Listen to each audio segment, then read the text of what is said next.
আন্তর্জাতিক জাতিসংঘ শান্তি রক্ষা দিবসের এই দিনে আমি সারা বিশ্বের সেই সব সাহসী শান্তিরক্ষীদের গভীর শ্রদ্ধার সঙ্গে স্মরণ করি, যারা বিশ্ব শান্তি প্রতিষ্ঠার মহান দায়িত্ব পালন করতে গিয়ে আত্মত্যাগ করেছেন।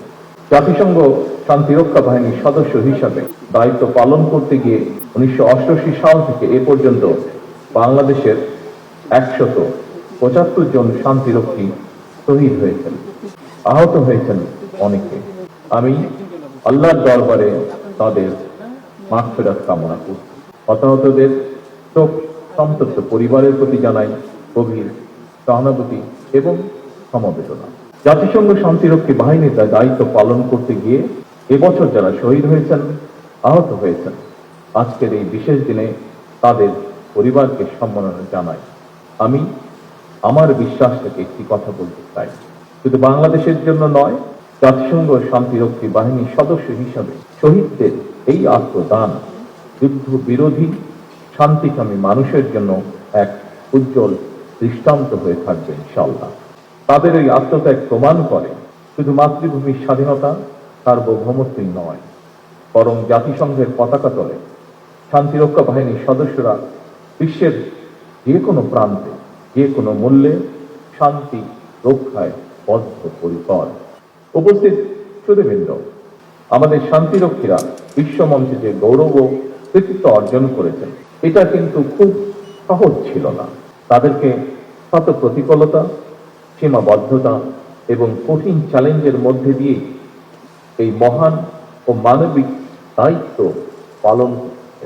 একটি প্রতিকূল পরিবেশে আপনারা নিষ্ঠা ও পেশাদারিত্বের সঙ্গে বিশ্ব শান্তি প্রতিষ্ঠায় দায়িত্ব পালন করেছেন। বিশ্ব শান্তি প্রতিষ্ঠায় আপনাদের এই অবদানের প্রতি আমি গভীর কৃতজ্ঞতা এবং ধন্যবাদ জানাই। আমি যতদূর জানতে পেরেছি, এ পর্যন্ত বাংলাদেশের সশস্ত্র বাহিনী এবং পুলিশ বাহিনীর 2 লাখেরও বেশি শান্তিরক্ষী বিশ্বের 43টি দেশে প্রায় 63টি শান্তিরক্ষা মিশনে সাফল্যের সঙ্গে দায়িত্ব পালন করেছেন। বর্তমানেও প্রায় 4,212 জনের বাংলাদেশি শান্তিরক্ষী বিশ্বের বিভিন্ন প্রান্তে 9টি শান্তিরক্ষা মিশনে সততা, নিষ্ঠা ও আন্তরিকতার সাথে দায়িত্ব পালন করে চলেছেন।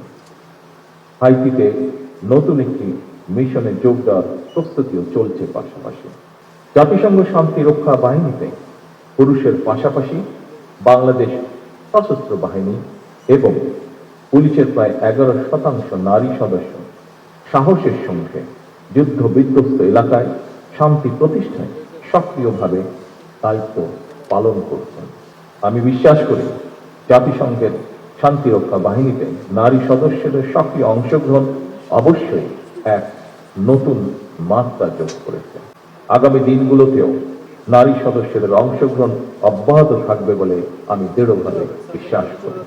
বিশ্বের বিভিন্ন দেশে শান্তিরক্ষা মিশনে আপনাদের নিষ্ঠা, কর্তব্য এবং সর্বোচ্চ পেশাদারিত্বের কারণেই বিশ্ব মঞ্চে অন্যতম শীর্ষ শান্তিরক্ষী প্রেরণকারী দেশ হিসেবে বাংলাদেশ সুনাম ও অবস্থান সুদৃঢ়ভাবে ধরে রাখতে সক্ষম হচ্ছে।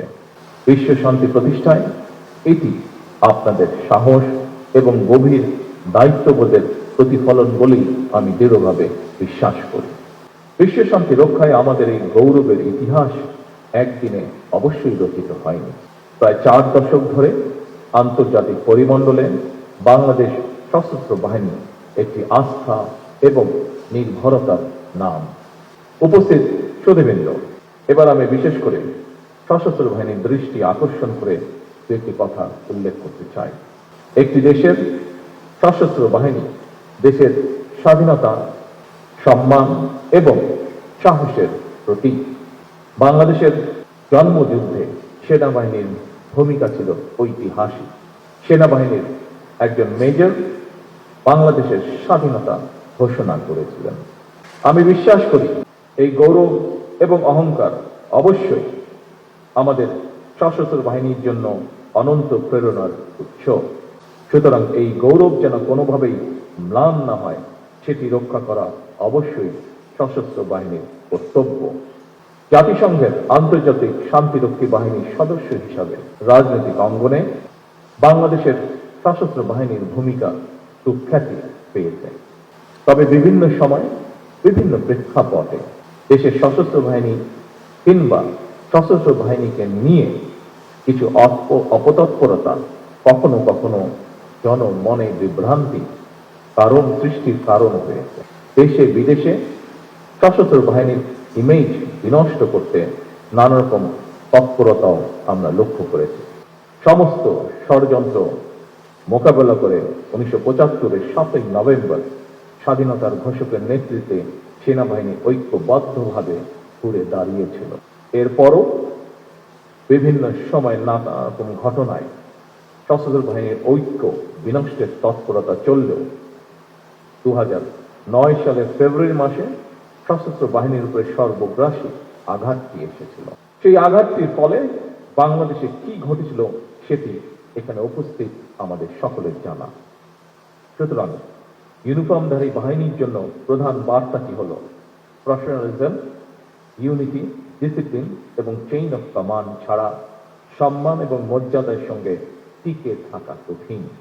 সুতরাং শুধু অতীত চর্চা নয়, বরং অতীত থেকে শিক্ষা নিয়ে ফ্যাসিবাদ মুক্ত বাংলাদেশে বর্তমানে প্রতিটি রাষ্ট্র এবং সাংবিধানিক প্রতিষ্ঠানের সামনে স্বমহিমায় নিজেদেরকে প্রতিষ্ঠিত করার সুযোগ সৃষ্টি।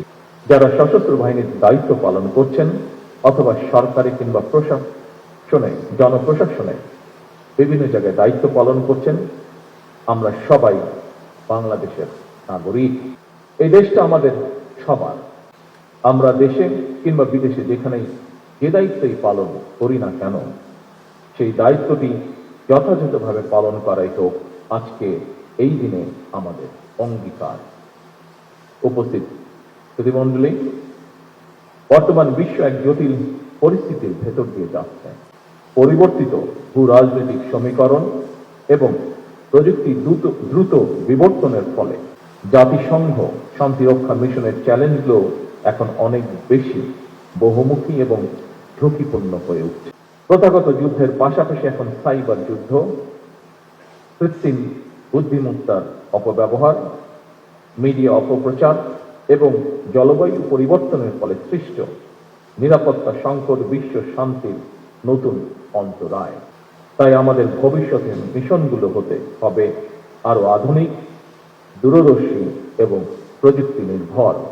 এমন পরিস্থিতিতে জাতিসংঘ শান্তিরক্ষা মিশন কিংবা আন্তর্জাতিক পরিমণ্ডলে দায়িত্ব পালনের জন্য সশস্ত্র বাহিনী এবং পুলিশ বাহিনীর মডার্নাইজেশনের লক্ষ্যে সরকার পর্যায়ক্রমিকভাবে উদ্যোগ বাস্তবায়ন করছে।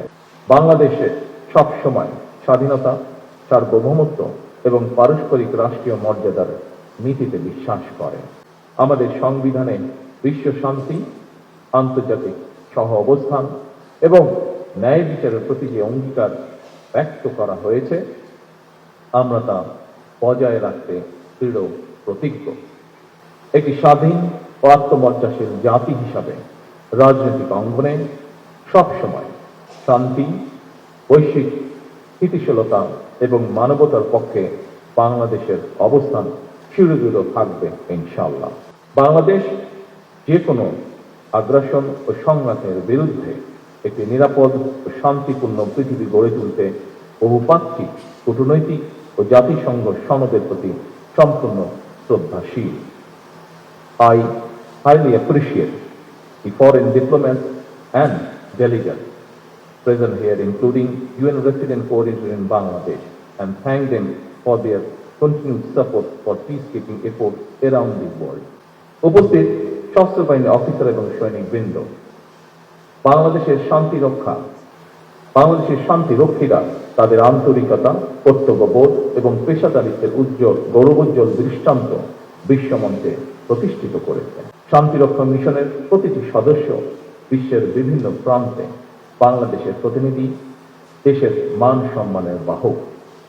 আমি আজকের এই দিনে দৃঢ়ভাবে প্রত্যাশা করি, আগামী দিনেও যারা আন্তর্জাতিক অঙ্গনে দায়িত্ব পালন করতে বিভিন্ন দেশে যাবেন, তারাও একইভাবে বিশ্ব দরবারে বাংলাদেশের সুনাম সমুন্নত রাখবেন, এই প্রত্যাশা রেখেই আমার বক্তব্য শেষ করছি। আল্লাহ হাফেজ। বাংলাদেশ জিন্দাবাদ।